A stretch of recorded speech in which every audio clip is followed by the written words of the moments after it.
Hello foodies, welcome to Mona's trendy channel. So guys, today మన video మీతో share చేసుకోబోయే ఒక మంచి రెసిపీ ఏంటి అనుకుంటున్నారా?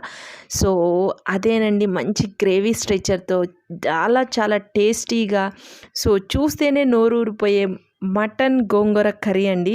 సో చికెన్ గోంగూరతో చాలా టేస్టీగా ఉంటుంది, అలాగే మటన్ గోంగూరతో చాలా టేస్టీగా ఉంటుంది. అలాగే మంచి గ్రేవీ స్ట్రెచర్లో రావాలి అంటే గోంగూరని ఎలా కలపాలి అన్నది సో ఈ వీడియోలో మీతో షేర్ చేసుకుంటున్నాను. అసలు గోంగూర కలిపామన్న ఇదే ఉండదు. సో చాలా అంత టేస్టీగా గ్రేవీగా ఉంటుంది మన మటన్తో గోంగూర కాంబినేషన్. సో ఈ వీడియో అయితే స్కిప్ చేయకుండా ఎండ్ వరకు చూడండి ఎలా ఉంటుందో అన్నది. సో అలాగే మన ఛానల్ని ఫస్ట్ టైం చూస్తున్నారా, అలా అయితే సబ్స్క్రైబ్ చేసేసేయండి. సో స్టార్ట్ చేసేద్దామా. ఫస్ట్ ప్యాన్ పెట్టుకొని కొంచెం ఒక 1 టేబుల్ స్పూన్ ఆయిల్ వేసుకోండి. నేను ఇక్కడ 1/2 కేజీ మటన్కి సో ఒక పెద్ద సైజ్ గోంగూర తీసుకున్నానండి. దాన్ని ఆకులు కట్ చేసేసుకొని చక్కగా నూనెలో వేసేసుకొని ఒక్క జస్ట్ 2 మినిట్స్లో మనకి గోంగూర అనేది చాలా ఈజీగా కుక్ అయిపోతుంది. సో చూడండి, ఇలా మొత్తము చక్కగా కలిపేసుకుంటూ ఒక 2 మినిట్స్ దాని దగ్గరే ఉంచాక చూసారు కదా ఎంత స్మూత్గా అయిపోయిందో. సో ఇలా గోంగూరని మనం ఉడకపెట్టుకుని పక్కన పెట్టేసుకుందాము. సో ఇక్కడ 1/2 కేజీకి నేను గోంగూర అనేది ఒక 1 బిగ్ సైజ్ తీసుకున్నానండి. ఎక్కువ తీసుకున్నా మళ్ళీ గోంగూర కాంబినేషన్ బాగా పుల్లగా అనిపిస్తుంది. సో అలాగే మనం కుక్కర్ పెట్టుకుని దానిలో ఆయిల్ వేసుకుని ఇక్కడ చెక్క లవంగాలు వేసుకొని సో ఒక 2 బిగ్ సైజ్ ఆనియన్స్ కట్ చేసుకున్నానండి. అలాగే ఒక 3-4 పచ్చిమిర్చి చీలికలుగా కట్ చేసుకుని వేసుకున్నాను. అలాగే కొంచెం పసుపు, అలాగే మన ఆనియన్స్ ఫ్రై అయిపోవడానికి కొంచెం సాల్ట్ వేసుకున్నానండి. సో కొంచెం సాల్ట్ వేస్తే తొందరగా కుక్ అవుతాయి కాబట్టి నేను కొంచెం ఆనియన్స్ ఫ్రై అవ్వడానికి మాత్రం వేసుకున్నాను. సో వేసుకుని ఆనియన్స్ అంతా ఫ్రై అయిపోయిన తర్వాత దీనిలో నేను అల్లం వెల్లుల్లి పేస్ట్ వేసుకుంటున్నాను. చక్కగా ఫ్రెష్గా దంచుకుని వేసుకున్నాను అప్పుడే. సో 2 టేబుల్ స్పూన్, చిన్నది కాబట్టి 2 టేబుల్ స్పూన్ అల్లం వెల్లుల్లి పేస్ట్ వేసుకున్నాను నేను. చక్కగా అల్లం కూడా ఫ్రై అయిపోయేలాగా బాగా ఉల్లిపాయలో బాగా కలిపేసుకోండి. చక్కగా అల్లం కూడా కలిసిపోయేలాగా. సో మొత్తం చూసారు కదా అల్లం పేస్టు, అలాగే మన ఆనియన్ అనేది బాగా కుక్ అయిపోయింది. ఇక్కడ నేను 1/2 కేజీ మటన్ తీసుకున్నానండి. సో ఆ మటన్ని చక్కగా కడిగేసుకుని పసుపు ఉప్పు వేసుకుని చక్కగా 2 సార్లు కడుక్కొని సో అది దీనిలో యాడ్ చేసేసుకుంటున్నాను. మన ఉల్లిపాయ అండ్ అలాగే అల్లం వెల్లుల్లి పేస్ట్ బాగా కుక్ అయిపోయిన తర్వాత మనం మటన్ ముక్కలను వేసేసుకుందామండి. సో ఒకసారి దీన్ని మొత్తం ఉల్లిపాయలో కలిసేటట్లు ఒకసారి తిప్పుకోండి.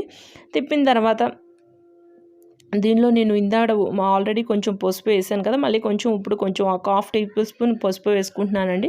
సో పసుపు వేసిన తర్వాత ఉప్పు వేసుకుందాం. సో ఉప్పు అనేది మనం ఆనియన్స్ ఉడకడానికే వేసాము. ఇక్కడ కొంచెం మళ్ళీ ఉప్పు మనం లోపల మటన్లో ఉన్న వాటర్ అంతా రిలీజ్ అవ్వాలంటే మనం ఉప్పు వేయాలండి. సో ఉప్పు వేసేసి 1 నిమిషం మూత పెట్టేసి చూసారు కదా ఆయిల్ అంతా పైకి వచ్చేసింది.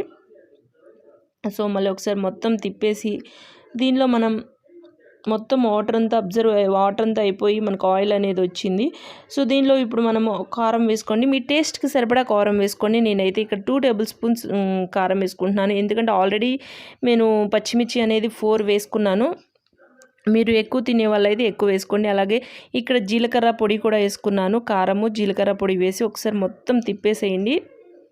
మొత్తం బాగా కారం అంతా మన ముక్కకు పట్టేలాగా తిప్పేసుకుని పెట్టుకోండి. సో గోంగూర కాంబినేషన్ చాలా బాగుంటుందండి, ట్రై చేయండి. సో గోంగూర డైరెక్ట్గా వేయకుండా నేను ఎలా వేస్తానో ఒకసారి చూడండి. సో మీరు టమాటా కావాలనుకున్న వాళ్ళు ఆనియన్ ఉడికినాక టమాటా యాడ్ చేసుకోండి, ఇంకా గ్రేవీగానే వస్తుంది. ఇలా చూసారు కదా కారం వేసిన తర్వాత వాటర్ అనేవి ఇంకా వచ్చినవి, నేను ఏ వాటర్ యాడ్ చేయలేదు. సో వాటర్ అనేవి యాడ్ చేయకుండానే దానిలో వచ్చినాయి. ఇప్పుడు నేను మన మటన్లోకి ఒక 1.5 గ్లాస్ వాటర్ పోసుకున్నాను. మటన్ అనేది బాగా కుక్ అవ్వాలి, కొంచెం ముదురుగా ఉంటే కుక్ అవుతుంది అని చెప్పేసి నేను వేస్తున్నాను. సో మీరు లేకపోతే 1 గ్లాస్ వాటర్ పోసుకోండి. వేసేసుకుని చక్కగా దానిలో సాల్ట్ అనేది చెక్ చేసుకోండి. నేను కొంచెం సాల్ట్ తగ్గిందని మళ్ళీ కల్లుప్పు అనేది వేసేసి ఒకసారి మొత్తం కలిపేసి చూసారు కదా ప్రెషర్ పెట్టేసేసి మొత్తం క్లోజ్ చేసేసి విజిల్ అనేది పెట్టుకుని విజిల్ రానిచ్చండి. ఒక 4-5 విజిల్స్ రానిచ్చండి.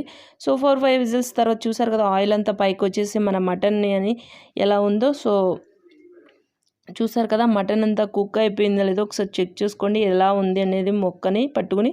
సో తర్వాత మనం గోంగూర ఉడకబెట్టుకున్నదని నేను మిక్సీ వేసుకున్నానండి చక్కగా పేస్ట్ లాగా. సో ఆ పేస్ట్ అనేది ఇప్పుడు వేయండి. ఫస్ట్లో వేస్తే ఏంటనేది మటన్ అనేది ఉడకదండి పులుపుదనానికి. సో గోంగూరని పేస్ట్ లాగా చేసి వేయండి. చాలా గ్రేవీగా థిక్గా వస్తుంది, చాలా టేస్ట్గా వస్తుంది. సో ఆ గోంగూరని మటన్లో బాగా మిక్సీ అయ్యేలాగా బాగా తిప్పండి, మొత్తం బాగా కలపండి. సో చక్కగా ఒక 5 మినిట్స్ దాన్ని ఉడకబెట్టండి. మన గోంగూర మటన్ బాగా కలిసేలాగా. ఫైనల్గా గరం మసాలా వేసుకుని చక్కగా కొత్తిమీర వేసుకుని అయిపోతుందండి. సో ఎమ్మి గోంగూర మటన్ కర్రీ ఎలా ఉంది గాయ్స్? మీకు ఈ వీడియో నచ్చిందా గాయ్స్? నచ్చినట్లయితే ఒక లైక్ చేయండి, కామెంట్ కూడా చేసేయండి. Thank you for watching.